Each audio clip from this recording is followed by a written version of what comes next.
राम, लक्ष्मण और शिव विश्वामित्र एक घने और जादू जैसे जंगल में अंदर की तरफ जा रहे थे। चारों तरफ ऊंचे ऊंचे पेड़ थे। हवा में कुछ रहस्यमयी सा एहसास था। तीनों बहुत ध्यान से आगे बढ़ रहे थे। जंगल बहुत घना और थोड़ा डरावना था। वहां से अजीब अजीब आवाजें आ रही थीं।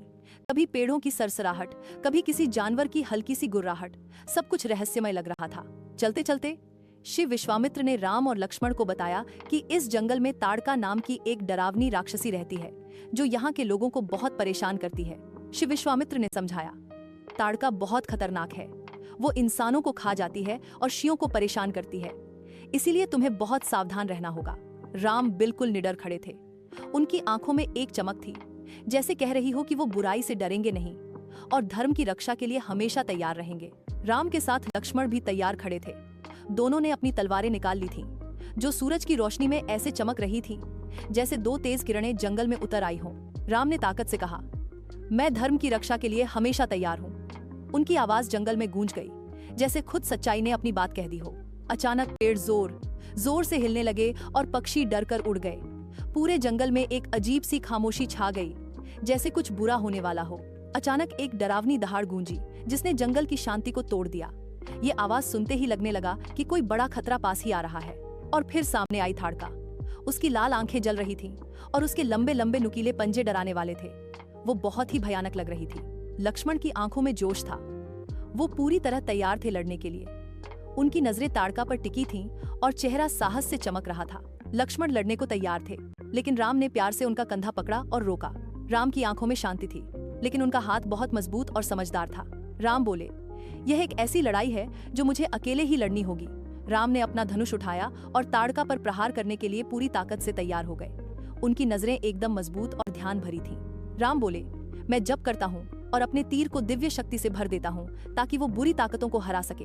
उनकी आवाज में विश्वास और ताकत थी। राम ने कई बाण ताड़का की तरफ छोड़े। बाण सीधा लगने से ताड़का दर्द से कराह उठी और लड़ाई और भी तेज हो गई। ताड़का घायल होकर भी गुस्से से भर गई। वो फिर से उठी और राम की तरफ तेजी से बढ़ने लगी, जैसे उसे रोकना नामुमकिन हो। ताड़का जोरदार हमला करती है, लेकिन राम डरे नहीं। वह एक मजबूत किला जैसे थे, जो किसी तूफान को भी झेल सकते थे। राम ने ताड़का पर तीरों की बारिश की। हर तीर सही जगह लगा और ये दिखाता था कि राम का संकल्प कितना मजबूत है। एक ही ताड़का बार बार हमला करती है, लेकिन मैं उसके हर प्रहार को चतुराई से रोक देता हूँ। उसकी हर चाल बेअसर साबित होती है। राम ने एक दिव्य बाण छोड़ा, जो जंगल के अंधेरे में चमकता हुआ प्रकाश की तरह दिख रहा था। वह बाण बहुत ताकतवर था। तीर ताड़का को लग गया। जोर से एक गड़गड़ाहट हुई, जो जंगल के पेड़ों के बीच गूंज उठी। सब कुछ थमसा गया। ताड़का जोर से चीखी। उसकी आवाज में दर्द और हार थी। वह धीरे धीरे गिरने लगी, जैसे उसकी ताकत खत्म हो रही हो। ताड़का जोर से चीखी और उसका रूप धीरे धीरे धुएं में बदल गया। वह आकाश में गायब हो गई और जंगल में शांति छा गई। जब ताड़का का धुआं छंट गया तो जंगल ने बड़ी राहत की सांस ली। अब चारों तरफ सिर्फ शांति और सुकून था। जंगल के बीचों बीच शिव विश्वामित्र राम को आशीर्वाद देते हैं। सूरज की किरणें पेड़ों के बीच से छन छन कर आती हैं और माहौल को रोशन कर रही हैं। विश्वामित्र ने राम से कहा, यह तो बस शुरुआत है। वे आने वाली मुश्किलों की ओर इशारा करते हुए राम को हिम्मत देते हैं।